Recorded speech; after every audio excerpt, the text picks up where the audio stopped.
থেকে আবার টেলিগ্রাম এলো। দেখি ব্যাপারটা কি।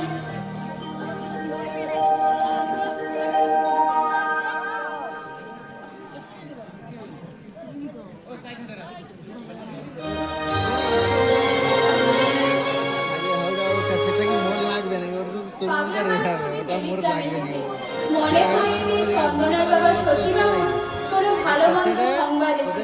সাউন্ড চেক করলে 150 টাকা দিতে হবে। দিয়া তারা ক্যাসেট বানিয়ে দিবে, ক্যাসেটের কমিটি দিয়ে দিবে।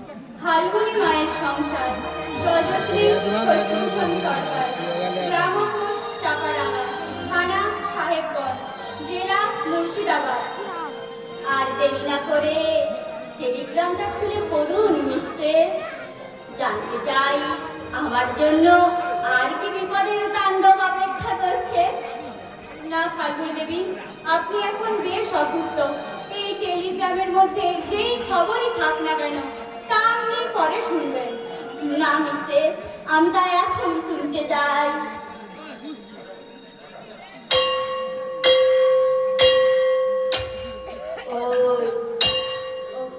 ওই গির্জার ঘড়িতে ঢং ঢং করে 5টা বাজে।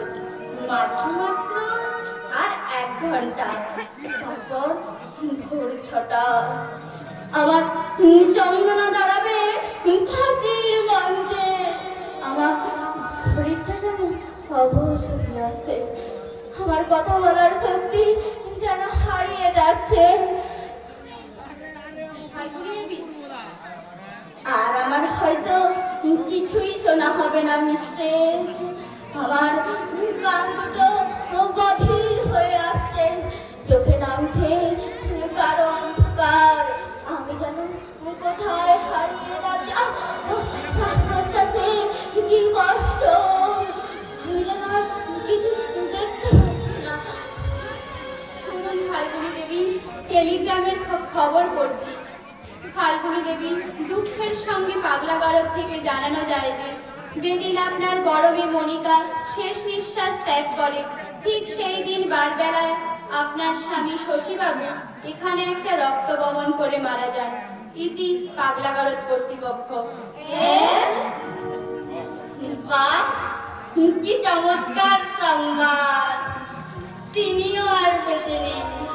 কি মজা, কি মজা, কি মজা!